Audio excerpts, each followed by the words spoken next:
पूज्य श्री बाबा के जीवन चरित्र में प्रसंग चल रहा है कि बाबा को ऐसे नवयुवकों से मिलान हो गया है जो देश स्वतंत्रता के लिए प्राण त्यागने के लिए तैयार है। बाबा पीछे भगवत कृपा से बचे। एक पत्र बाबा का मिल गया था अंग्रेजी अधिकारियों को।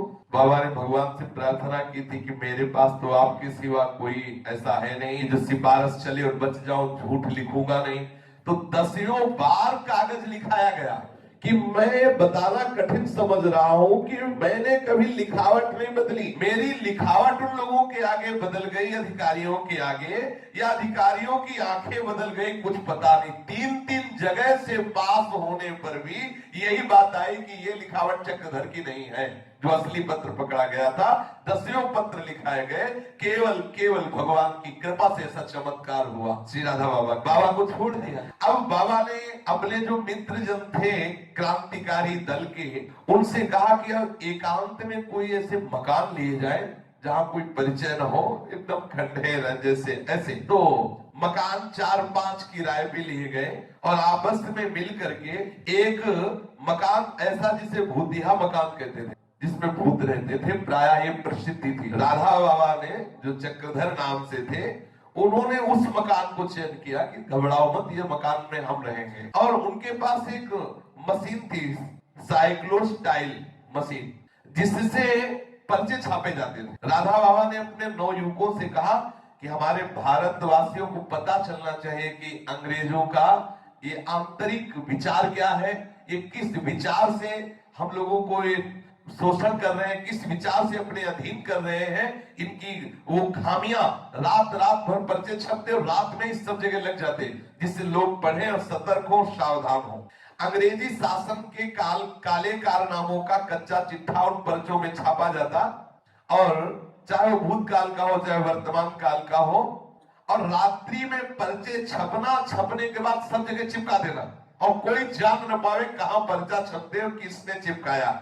सुबह होते ही पुलिस की आंख में जब आते उस पर लिखा हुआ ऐसा ऐसा ऐसा, तो लोग भड़कते, लोग और अंग्रेजों के खिलाफ होते।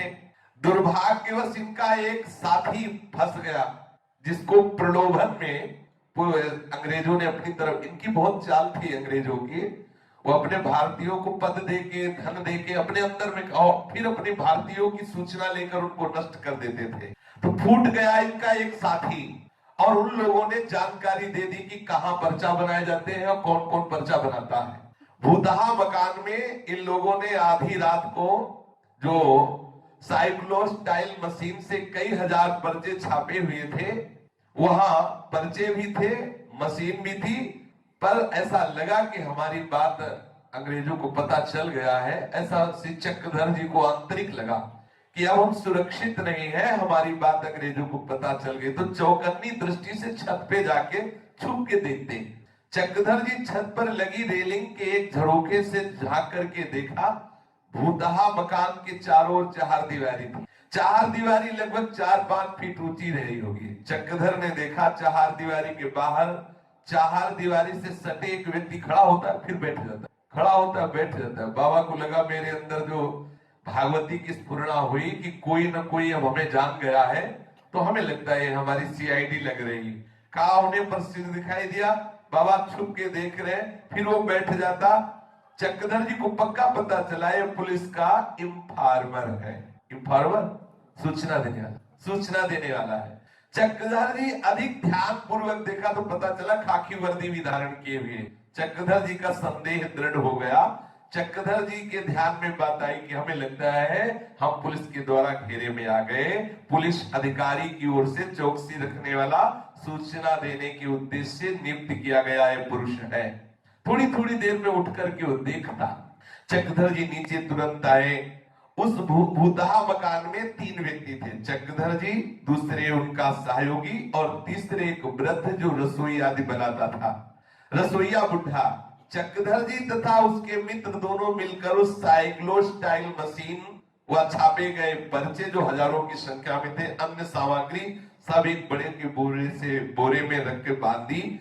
और चक्रधर जी ने उस बुढ़ा रसोईया से कहा कि पुलिस ना पकड़ पावे इस मशीन और पर्चे को, पकड़ लिया तो बहुत हानि हो जाए। हम रस्सी के द्वारा तुम्हें पीछे से उतारते हैं, तुम ये बोरा लेकर जाओ, थोड़ी ही दूर चलना, इसे रेत में गाड़ देना, और जहां यहाँ निकलो तो हर पैर को हाथ से बिठाते हुए निकलो, जिससे पता न चले कि यहाँ से कोई गया है। मैं भीतर से रस्सी पकड़े रहूंगा और तुम मकान के पीछे की तरफ उतर जाओ, साथ ही ये बोरा सावधानी से उतार लेना।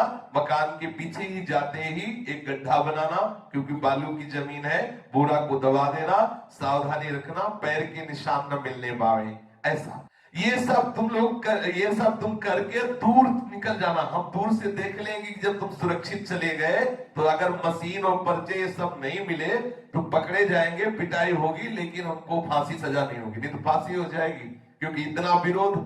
उस बुढ़े रसोइये को जैसे जैसे समझाया था चक्रधर जी ने, उसने वैसा सारा काम किया।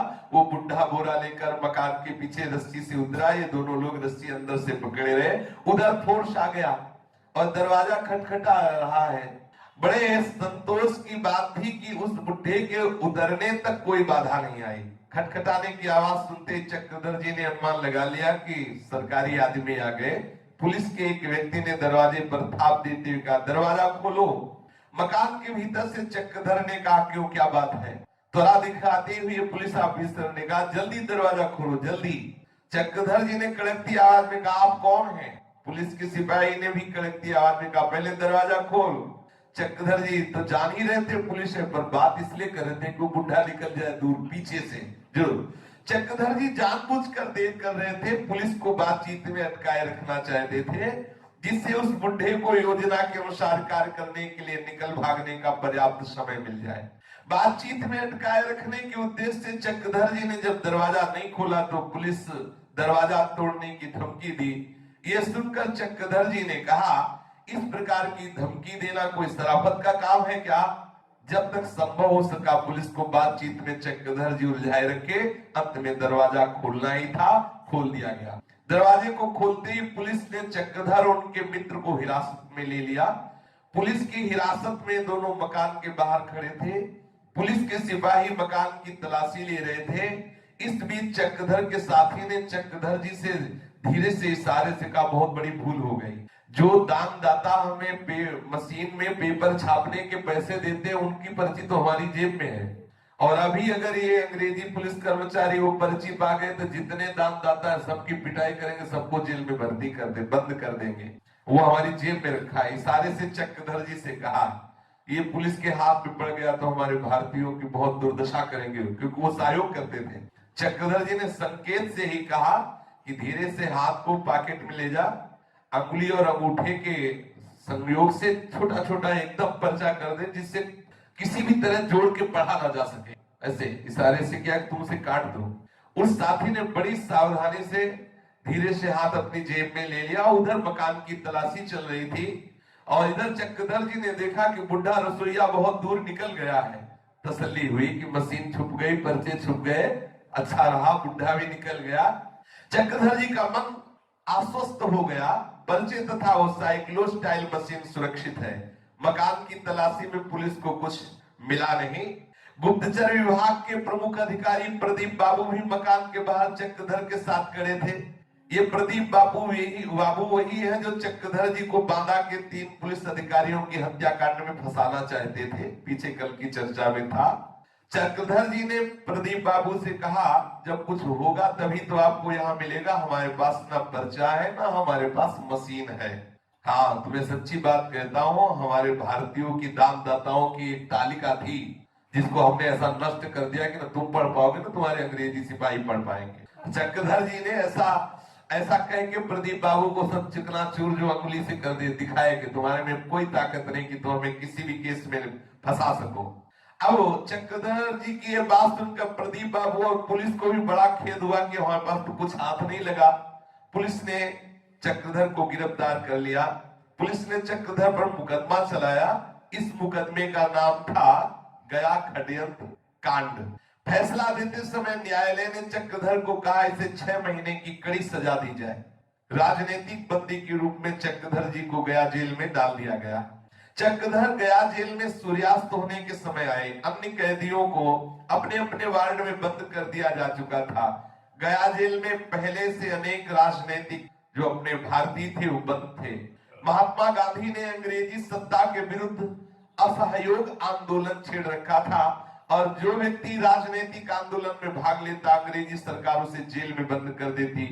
लोगों में देश के लिए प्राणोत्सर्ग करने की भावना इतनी अधिक जाग गई थी कि जेल की भयंकर यातना सुन करके भी भारतीय जेल जाने के लिए उत्साहित थे।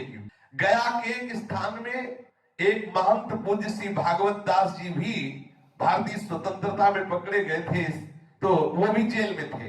देखो, संत होकर के भी वो राजनीतिक आंदोलन में खुलकर सामने भाग ले रहे थे। उनको अपने वार्ड में ये सूचना मिली कि आज राजनीतिक बंदी के रूप में एक नव किशोर बालक आया हुआ है, जो आयु तो बड़ी छोटी है लेकिन बड़ा तेजस्वी और बहुत ओजस्वी भाषण करने वाला है। वो श्री महंत संत श्री भागवत दास जी के मन में उस किशोर के दर्शन की उत्सुकता जग उठी। प्रातः काल वार्ड खुलने पर ही दर्शन हो सकता था। सवेरे वार्ड खुलते महंत जी उससे मिले और परिचय पूछा। तब चक्रधर जी ने कहा, मैं एक ब्राह्मण बालक हूँ, गया जिले में अरवल के पास फकरपुर ग्राम का रहने वाला हूँ। क्रांतिकारी गतिविधियों के कारण मुझको पकड़ा गया है और 6 महीने की सजा भुगतने के लिए मुझे जेल भेज दिया गया है। चक्रधर जी गौरवर्ण के, छरेरे शरीर के और बड़ी ओजस्विता, तेजस्विता, निर्भयता, सुदृढ़ता देखकर उन महंत जी को बहुत अच्छा लगा। सारे राजनीतिक जितने भी बंदी थे सबको अच्छा लगा कि हमारे देश में ऐसे भी नवयुवक हैं नई अवस्था के जो बिल्कुल निर्भय हैं। गया जेल के जीवन का वर्णन करते हुए महंत श्री भगवत दास जी ने बताया कि एक दिन वो किशोर चक्रधर जी मेरे पास आए, सुबह वाली प्रार्थना में सम्मिलित हुए। इतनी सुरीली आवाज चक्रधर जी, कूट कूट कर रस भरा था, बड़ी मधुरिमा। उस दिन से सामूहिक प्रार्थना केवल चक्रधर जी ही कराते, ऐसी वाणी में मृदुता थी। कुछ दिन बाद जेल में रामायण कथा शुरू हुई। जेल के अंदर ही बंदियों में जो विद्वान थे वो देश की स्वतंत्रता का भी भाषण देते गुप्त रूप से और रामचरितमानस भी कहते। किशोर चक्रधर भी बालकांड की कथा को ध्यान पूर्वक सुन रहे थे। इतने में मेरे प्रिय मित्र श्री योगेश्वर प्रसाद जी की नजर चक्रधर पर पड़ी। उन्होंने देखा कि चक्रधर आंखें बंद किए हुई ऐसे, तो योगेश्वर प्रसाद जी ने समझा कि नव किशोर है, रामायण कथा सुन के सो रहा होगा। चक्रधर जी से पूछा कि तुम सो रहे हो क्या? चक्रधर ने कहा, नहीं मैं सो नहीं रहा, मैं सुन करके भावना कर रहा हूं कि कैसे होंगे रामचंद्र जी बाल्यावस्था में। आंख मूंद करके मैं भावना कर रहा हूं। उनके विचार सुन करके वो जो संत थे बड़े मुग्ध हो गए कि वास्तविक कथा तो ऐसी ही होती है जो सुनते हुए विचार मगन हो जाए, उसी भाव में डूब जाए। तब हमने पूछा कि तुम क्या रामायण पढ़ सकते हो? तो चक्रधर जी ने कहा, यदि आज्ञा हो तो पढ़ के सुनाओ। दूसरे दिन चक्रधर जी को रामायण पढ़ने के लिए ऐसी पढ़ने की शैली, ऐसी चौपाई, पूरे के पूरे रीझ गए। जेल में आनंद की वर्षा कर रहे चक्रधर जी रामायण गाकर। लोग कहने लगे ये तो कोई प्रभावशाली बालक है। किशोर चक्रधर जी जब रामायण पढ़ते थे पूरा जेल का वातावरण भागवतिक हो जाता, शांत वातावरण। रामायण पाठ की चर्चा जेल में चल पड़ी। लोग उसके सुनने के लिए एकत्रित होने अन्य अन्य वार्डों से आकर के, क्योंकि भारतीय ही तो थे।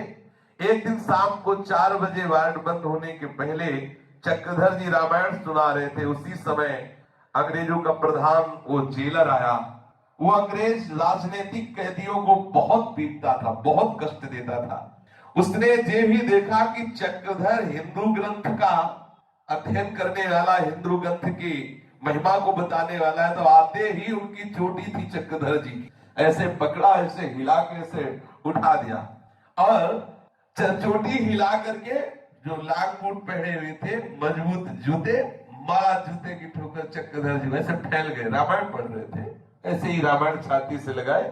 बड़ा अत्याचार, पहले तो चोटी पकड़ के ऐसे हिलाया, उठाया, मारा, पैर ऐसे लात मारी जूते से और रामायण छीनना चाहा। लेकिन रामायण इतनी जोर से चक्रधर जी ने, और रामायण का स्वर बंद नहीं हुआ, वो पीटता रहा, जूते मारता रहा पैर से और चोटी हिला, लेकिन रामायण नहीं बंद हुई। बड़े जिद्दी स्वभाव के बाबा थे, ऐसे रामायण उसने उठाकर मैं रामायण से चक्रधर जी को पटक दिया, फिर भी रामायण बंद नहीं, फिर उनको अलग वार्ड में बंद करवा दिया।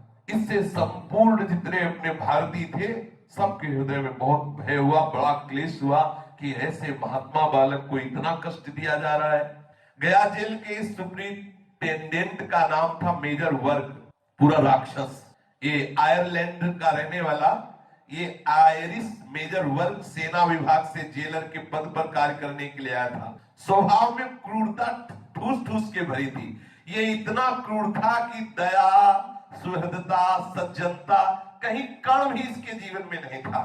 मेजर वर्ग को यदि ज्ञात हो जाता कि ये भारतीय राजनीतिक बंदी अंग्रेजी शासन के विरुद्ध सक्रिय है और देशभक्ति के कार्य में अधिक भाग लेता रहा है, तो उसे राजनीतिक कैदी के बंदी विवरण पत्र में प्रिजनर रिकॉर्ड कॉर्ड नोटेरियस अर्थात कुख्यात ऐसा उसके कार्ड में लिख देता। जिस बंदी के विवरण पत्र पर यह नोटोरियस ऐसा लिख देता तो उसे बहुत कष्ट दिया जाता था, जिसके कार्ड में लिख दिया जाता कि बहुत कुख्यात है, देशभक्ति से युक्त होकर के ये राजकीय विभाग के विरुद्ध में आचरण करने वाला, उसे बहुत दंड दिया जाता। और ये लिख दिया उसने चक्रधर जी के कार्ड में। उसे संतोष इतने से भी नहीं हुआ, एक वाक्य और लिख दिया कि I will take care of जो भी हो कि इसको कोई और नहीं देखेगा, इसको मैं संभालूंगा। उसने अंग्रेजी जेलर ने कहा, एक कार्ड में लिख दिया कि ये राजकीय विभाग का कुख्यात मतलब विरोध करने वाला है इसे, और जो जिस केस में लिखे उसे बहुत दंड दिया। उसने बोला कि दूसरा कोई अधिकारी इसे नहीं संभालेगा, इसे मैं संभालूं। वो बहुत राक्षस स्वभाव का था, इसकी संभाल मैं करूंगा। संभाल के नाम पर वो राजनैतिक कैदियों के दिमाग को ठौर ठिकाने लगाने का ठेका लेता, अर्थात बहुत मारता, इतना मारता कि देशभक्ति का भूत उठ जाए। यहां तक कि वो जान से मार देता था। मारते मारते वो कितनों को मार चुका था, मौत के घाट उतार दिया था। ऐसी संभाल करता था वो। राजनीतिक कैदी का यमराज का दूसरा स्वरूप नरपिशाच। वो अपना भारी भरकम शरीर मिलिट्री के बूट पहनकर कैदी को गिराकर मारता, उसकी छाती पे कूदता, ऐसे उछलता, और वो कैदी की हड्डियां जो छाती की है तड़तड़ा के टूटती और खून की उल्टियां उसके मुख से निकलती, तत्क्षण मर जाता। ऐसे वो करता था। जेल के रजिस्टर में यही लिख दिया जाता था कि कैदी बीमार था इसलिए मर गया, कोई उसका विरोध कर नहीं सकता था। अंग्रेजों का जमाना, किसमें साहस था जो इस गलत रिपोर्ट का विरोध करे। मेजर वर्ग अपनी राक्षसी प्रवृत्ति के कारण बहुत अपना नक्शा जमाए हुए था। सब देखते ही डरते थे, पता नहीं किसकी मृत्यु हो जाएगी, ऐसा थर थर कांपते थे भारतीय से। न जाने कितने जो राजभक्त नौजवान गए थे उनको इस राक्षस ने मार डाला, न जाने कितनों को गिरा गिरा के छाती पे से कूदता, भारी भरकम शरीर। जिस प्रकार महाकुकर्मात्मा मेजर वर्ग अपने आसुरी स्वभाव के कारण विग्रहात था, वैसे ही चक्रधर अपने हट पर, अपनी ऐठ पर, अपनी देशभक्ति पर, अपनी निष्ठा पे विख्यात थे। चक्रधर के मन में स्वातंत्र प्रेम अपनी सीमा पर था। उसने मान लिया था कि भारत पर अंग्रेजों का शासन है, अंग्रेजों के हाथ में राजदंड है, अंग्रेजों की सैन्य शक्ति के समक्ष भारत विवश है, भारतीय जनता पराधीन है, पर मैं जानता हूं मेरी आत्मा पराधीन नहीं है। आत्मा स्वतंत्र है, मेरा चिंतन विदेशियों के अधीन नहीं हो सकता। आज देखो हम ऐसे अपने को नए जमाने के समझते हैं कि विदेशी वेशभूषा, विदेशी भाषा, विदेशी खान पान बोलते हैं कि वीआईपी लोग हैं। चक्रधर जी अपनी निष्ठा पे थे। उन्होंने कहा हमारी आत्मा स्वतंत्र है, हमारा मस्तिष्क मुक्त है, ये विदेशी लोग हमारे मस्तिष्क को, हमारी बुद्धि को, हमारी आत्मा को परतंत्र नहीं कर सकते। अंग्रेजों की पाशविक चेष्टाएं, अंग्रेजों की पाशविक सैन्य शक्ति हमारी हिंदू भूमि की सच्ची भावना को कभी रौंद नहीं सकती। सोचो इन महापुरुषों ने कितना कष्ट सहकर अपनी भावना को पुष्ट किया है, और आज हम धन देकर अपनी भावना को नष्ट कर रहे हैं। विचार करके देखो, हम गर्व समझते, अगर हम धोती कुर्ता पहनेंगे तो हम अपनी बेइज्जती समझते। जनरल वार्ड में साधारण कैदी जहां रखे जाते हैं, वहां से चक्रधर जी को उस मेजर ने अलग तन्हाई में, जहां फांसी सजा जिन कैदियों को दी जाती थी, वहां अलग कोठरी में बंद करा दिया। जब चक्रधर जी को देखा तो ना झुकना ना कुछ, एकदम तेजस्वी था। तो पहली नजर में वो समझ गया कि ये इसका नशा उतारना पड़ेगा देशभक्ति का। तो जिनको फांसी की सजा हो जाती थी उनको जहां अलग रखा जाता था, तन्हाई में, वहां चक्रधर जी को कोठरी में बंद कर दिया गया। मेजर वर्क ने जेल के कैदियों पर एक नियम लाद रखा था कि वो जनरल वार्ड और तन्हाई के कैदियों के पास जब निरीक्षण करने जाया करता था, जेल के वार्डन लोगों को जिम्मेदारी थी कि मेजर वर्क के आने के पहले ही समस्त कैदी एक पंक्ति में खड़े हो जाए। खड़े किए गए कैदियों में जिस कैदी के सामने मेजर वर्क आता, वो हर कैदी के लिए नियमता ये जरूरी था कि कैदी अपने दोनों हाथ ऐसे ऊपर ले जाके ऐसे करके और ऐसे कंधा झुका करके और उनके सामने खड़े हो जाए। ऐसे सभी कैदी को भयक्रांत होकर ऐसा करना पड़ता, नहीं लट्ठों की मार वो वार्ड लोग करते और इसके बाद ये राक्षसी क्रूरता का शिकार बनना पड़ता है इस मेजर की। अब मेजर वर्ग की राक्षसी क्रूरता का शिकार बनने के भय से पहले ही जितने भी नौजवान हिंदुस्तानी, पहले वो दूर ही है, पहले ही समय से ऐसे हो जाते थे। ये विषम परिस्थिति चक्रधर जी के भी सामने आई। ये जेल के प्रधान चिकित्सक एक बंगाली बाबू थे। वे बंगाली बाबू चक्रधर जी को अंग्रेजी भाषा पर बोलते, जब चक्रधर जी तो बहुत अच्छा लगता है इसलिए मुग्ध थे। केवल उच्चारण की सुंदरता नहीं, शब्दावली भी बहुत सुंदर थी चक्रधर जी की। उन्होंने कहा कि देखो तुम इतनी छोटी आयु में यहाँ आए हुए हो, मैं तुम्हारे हित के लिए कहता हूं कि जेलर आवे तो राक्षस है, ये राक्षस, ऐसे ही हाथ करके झुका देना, बच जाओगे। वो थोड़ा प्यार करते चक्रधर जी से। ये कितने सैनिकों, कितने भारतीयों की जान ले चुका है ऐसे ना करने पर, ऐसा मत करना, तुम ऐसे कर लेना। बंगाली बाबू ने चक्रधर से कहा कि आप ऐसे कर लेना।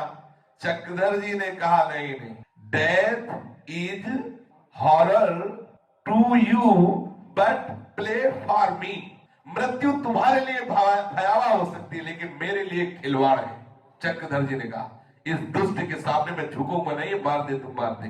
ऐसा रही हाथ उठाने की बात, तो यही तो हमारी भारतीय इज्जत है कि इसके सामने मैं ऐसे नहीं करूंगा, इसके सामने मैं ऐसे नहीं करूंगा, ये हमारी टेक है, मैं जीते जी कभी ऐसे नहीं करूंगा, ये मार दे तो मार दे। ऐसा स्वतंत्रमती चक्रधर जी बिल्कुल तैयार नहीं हुई। मेजर वर्क के आने में बिल्कुल मैं हाथ नहीं उठाऊंगा, बिल्कुल गर्दन नहीं झुकाऊंगा। चक्रधर जी को स्पष्ट लग रहा था कि अब मृत्यु निश्चित है, क्योंकि मारेगा, देख रहे थे पीछे जरा सा वो मारता था। इस विकट परिस्थिति में चक्रधर जी ने जो ही देखा कि वो नजदीक आता चला जा रहा है, लाइन बाई लाइन आता जा रहा है, उन्होंने भगवान से प्रार्थना की कि भगवान अब आपके ऊपर मेरी बात है, मैं झुकूंगा नहीं, भारतीय हूं इस विदेशी राक्षस के सामने, और आप संभालना, ये हमें मारे ना, अंदर से ये मुझे जान से न मारे प्रभु, क्योंकि मैं आ तो गया हूं इस देशभक्ति के मार्ग में, लेकिन अब मैं चाहता हूं कि अगर एक बार मैं यहां से मुक्त हो गया तो मैं अब तुम्हारा भजन करूंगा। मैंने देख लिया है माया का खेल बड़ा विचित्र है।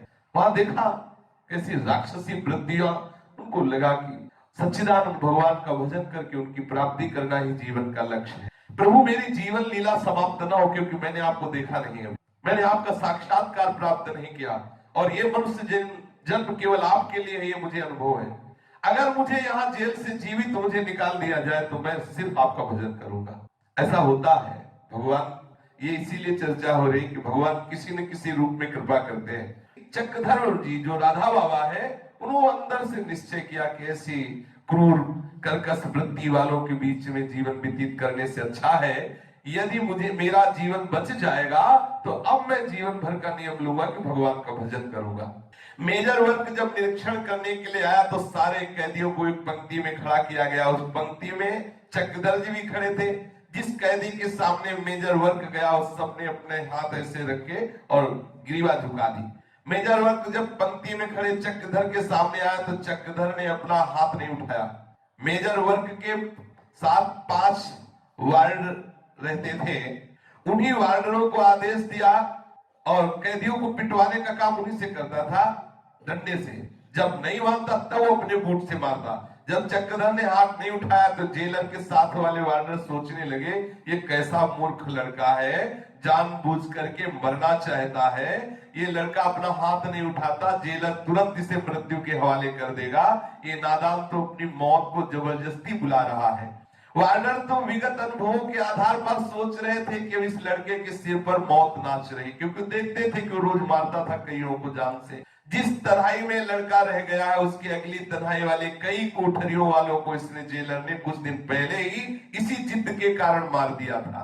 चक्रधर के द्वारा हाथ न उठाए जाने के कारण हर क्षण काली भयावनी आशंका गहरी होती चली जा रही थी। वो मेजर वर्ग चक्रधर के सामने 5 मिनट तक खड़ा रहा। 5 मिनट तक चक्रधर ने ना तो अपना हाथ उठाया, बस ऐसे पीठ के पास ऐसे हाथ बांधे हुए उसकी आंख में आंख मिलाकर खड़े रहे। वो अंदर अंदर की, हे भगवान आप सब कुछ कर सकते हो, हे भगवान आप सब कुछ कर सकते हो, आप सर्व समर्थ हो। ऐसा मेजर वर्ग सामने खड़ा खड़ा सीटी बजाता रहा कि वो हाथ ऐसे करे, ग्रीवा झुकाए। पता नहीं भगवान ने क्या जादू कर दिया, भगवान ही जाने। मेजर वर्ग को पता नहीं चक्रधर दिखलाई नहीं दे रहा था, क्या था।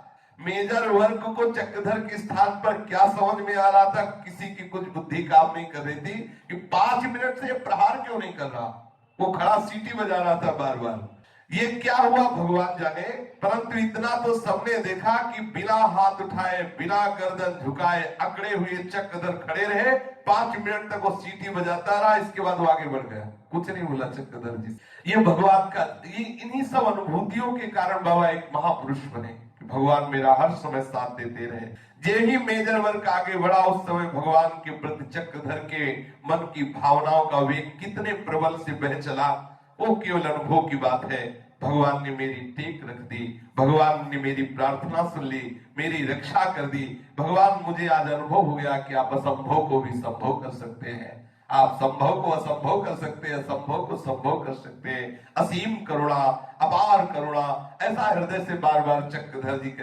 ये तो अपने लोग पढ़ रहे हैं, सुन रहे हैं। उस समय की स्थिति, जो जेल में है ऐसा राक्षस सामने खड़ा है और वो अपनी अकड़ में है कि मैं भारतीय हूं, तुम्हारे सामने गर्दन नहीं झुका सकती। कितनी बड़ी निष्ठा की बात है। ऐसे परम सुहृद भगवान, ऐसे अकारण कृपालु भगवान, अब यदि मैं मुक्त हो गया तो जितने जीवन मेरे दिन शेष रहेंगे जीवन के, केवल भगवान का भजन करूंगा, ऐसा दृढ़ निश्चय कर लिया राधा बाबा ने जेल में ही। अगर मैं मुक्त होता हूं तो जितना श्वास रहेगी वो केवल मैं भजन में व्यतीत करूंगा। चक्रधर जी के मन में ऐसा दृढ़ निश्चय हुआ। परंतु आगे आने वाली घटनाओं को देखकर ऐसा अनुमान होता है कि चक्रधर जी को जेल में अधिक से अधिक विषम परिस्थितियों को पुनः पुनः भोगना पड़ा, जिससे चक्रधर के मन का विचार और परिपक्व हो गया। जैसे सोना तपकर और चमकता है, किसी विचित्र अचिंत्य ईश्वरीय विधान के फलस्वरूप चक्रधर जी इस बार तो बच गए, लेकिन उसका रोज का काम था मेजर वर्ग का आना, सबको ऐसे प्रणाम करते हुए उसको प्रसन्न करना होता था। मेजर वर्ग के पैरों की भारी भरकम प्राणलेवा मिलिट्री बूट के नीचे भगवान की कृपा से इस बार नहीं आ पाए, पर इनकी तो अकड़, और रोज इनको उसी लाइन में खड़े होना है। बहुत जेल की नारकी यंत्रणाओं के बीच चक्रधर का जीवन बीता। अगली बार निरीक्षण के समय चक्रधर को मेजर वर्ग की क्रूरता का शिकार होना पड़ा। मेजर वर्ग कैदियों के निरीक्षणार्थ आया, सारे कैदी पंक्ति में खड़े कर दिए गए, चक्रधर जी भी पंक्ति में खड़े हुए। मेजर वर्ग चक्रधर के सामने आया और अपने सामने देखा कि ये ना तो हाथ उठा रहा है, ना प्रणाम कर रहा है। अब पता नहीं कौन सी क्रूरता छाई, क्रोध के मारे उसका चेहरा लाल हो गया और उसने अपने वार्डरों को आदेश किया, पीटो इसको। वार्डरों ने आगे बढ़कर पीटने का नाटक कर रहे थे। बड़ा प्यार हो गया था चक्रधर जी से, तो चक्रधर जी को ऐसे उठाते, ऐसे रखते, वैसे डंडा जोर से उड़ाते, वैसे पीछे ऐसा लगता है कि बहुत जोर से लाठी चलाई जा रही, ऐसा वो करते। वो पीटने का नाटक कर रहे थे। उनको आदेश तो पीटने का था, किंतु पीटने मारने और डंडा लगाने का जोर से नाटक करते हुए पीट नहीं रहे थे। इसका रहस्य बाद में खुला कि पहली बात तो ये है कि उन वार्डरों को पता चला था कि चक्रधर जी भगवान के भक्त हैं, इसलिए वो हृदय से चक्रधर जी का आदर करते। दूसरी बात, वो आसपास गांव वाले थे जो वार्डर थे, तो उनको पता था कि इनका परिवार भी बड़ा सात्विक है, इसलिए सद्भाव के कारण वो पिटाई नहीं कर रहे थे। फिर उस मेजर ने देखा कि ये चक्रधर फिर भी ना हाथ उठा रहा है, ना प्रणाम कर रहा, तो तिलमिला उठा और कूद पड़ा चक्रधर जी के ऊपर और घूंसों से और पैरों के टिब्बों से खूब वही मूर्छित हो गए। चक्रधर जी वही मूर्छित हो गए और उसने उनके विवरण पत्र पर लिख दिया कि बहुत कुख्यात है, बड़ा अपराधी है, इसको विशेष विशेष दंड दिया जाए।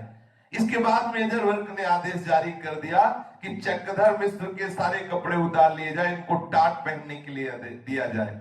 टाट देने के लिए चक्रधर जी को जेल के वस्तु भंडार में ले जाया गया और जेल का एक वार्डर, उस वार्डर ने चक्रधर से कहा, मैं आपको जानता हूं, आपके पिताजी मेरे पुरोहित हैं, मैं आपके पिताजी का यजमान हूं, मैं इस जेलर के काले कारनामों से परिचित हूं, इसने बहुत से कैदियों को मार मार के जान से मार दिया है, इसकी चाल ढाल से लगता है कि आपका भी ये मंगल नहीं होने देगा, अर्थात आपको भी ये मार देगा। मेरी प्रार्थना है जब ये आए तो आप हाथ उठा दिया करें, आप इसे प्रणाम कर लिया करें। चक्रधर ने उस वार्डर से उसके गांव का नाम तथा उसके परिवार का परिचय पूछा। वो चक्रधर के गांव से सटे गांव का रहने वाला था। उस वार्डर के मन में चक्रधर के प्रति वात्सल्य उमड़ रहा था, किंतु चक्रधर भी अपनी आदर्शवादिता को, देशभक्ति को छोड़ने के लिए तैयार नहीं थे। किसी प्रकार से चक्रधर जी ने उस वार्डर को समझा बुझा दिया। टाट के नाम पर चक्रधर जी को पहनने के लिए नारियल की जाट से बना हुआ टुकड़ा दिया गया। सर्दियों का समय, कोई भी वस्त्र, सब वस्त्र उतरा लिए गए। अलग अलग कपास के धागे से बने हुए कुछ कपड़े, कुछ होते थे जूट के बने हुए और कुछ होते थे नारियल के। तो चक्रधर जी को दिया गया नारियल का टाट, जो और खुरदरा लगे। शरीर की लज्जा निवारण के लिए केवल नीचे वो टुकड़ा पहनने को मिलता था। चक्रधर जी को तन्हाई की सजा दी गई, बहुत पिटाई की गई थी शरीर में, मार के कारण शरीर सूज गया था, बड़ी वेदना, बुखार आ गया और शरीर में इंजेक्शन लगवा दिया था जिससे बड़े बड़े चेचक प्रकट हो गए थे। भयंकर ठंडी का दिन, बुखार ऊपर से, चेचक के ऊपर से दागों निकले हुए थे और नारियल का टाट उतना जितना केवल निम्नांग को ढक सके। आहा, कितना भयंकर कष्ट चक्रधर जी को भोगना पड़ रहा था। एक दिन जेल का सहायक जेलर चक्रधर जी के पास आया। वो मुसलमान था। वो जेलर सामने आया, चक्रधर जी की तरफ देखा। चक्रधर जी ने कहा कि मेरे शरीर में बहुत बुखार है और ये देखो चेचक भी निकला हुआ है और ये जो वस्त्र दिया है ये नारियल का है, बहुत चेचकों में चुभ रहा है, इसलिए मेरा निवेदन है कि मेरा ये वस्त्र थोड़ा बदल दिया जाए। उसने कहा नजदीक से आके बोलो, नजदीक से। तो नजदीक से आके बोले मेरा वस्त्र बदल दिया। पान खाए हुए था, पूरा मुंह में थूक दिया। उस अधिकारी जो मुसलमान, पूरा चक्रधर जी के मुंह में वो पान थूक दिया। उस तन्हाई की कोठरी में तभी घोर वैराग्य बाबा को, घोर वैराग्य, ये क्या संसार है, घोर वैराग्य हुआ। उस तन्हाई की कोठरी में चक्रधर अकेले अपने कष्टों से जूझ रहा था। चक्रधर एक तो ब्राह्मण परिवार के वैष्णव संस्कार से युक्त थे और दूसरी बात यह थी कि कभी भी उनके हृदय में अन्य आश्चर्य नहीं हुआ। अब अंदर ही अंदर बस तेरे मालिक है दीनानाथ, सोच मन काहे को करे, बार बार कष्ट में पड़े हुए याद कर रहे थे। मेजर वर्ग के घूसों ने चक्रधर जी की नस नस को पीड़ा पहुंचाया था, इतना मारा था। बस वो चक्रधर जी उसी समय निश्चय किया अब मेरी श्वास खाली नहीं जानी चाहिए, हो सकता है आप प्राण निकल जाए। शुरू कर दिया शिव शंकर शिव शंकर शिव शंकर, राधे श्याम राधे श्याम राधे श्याम राधे श्याम, सीताराम सीताराम सीताराम सीताराम, ऐसा जपना जेल में ही प्रारंभ कर दिया। बाबा अंदर ही अंदर शिव शंकर जपते, राधे श्याम जपते, सीताराम सीताराम जपते कि कोई तो सुन लेगा, चाहे सीताराम सुन ले, चाहे राधे श्याम सुन ले, चाहे शिव शंकर सुन ले। बार बार चक्रधर जप कर रहे थे, संकट में पड़े हुए निरंतर भगवान से प्रार्थना कर रहे थे कि हे भगवान मेरी श्वासें बच जाए तो मैं आपका भजन करके आपका दर्शन पालू, जीवन का लाभ यही। शेष चर्चा आगे। श्री राधा वल्लभ लाल की जय।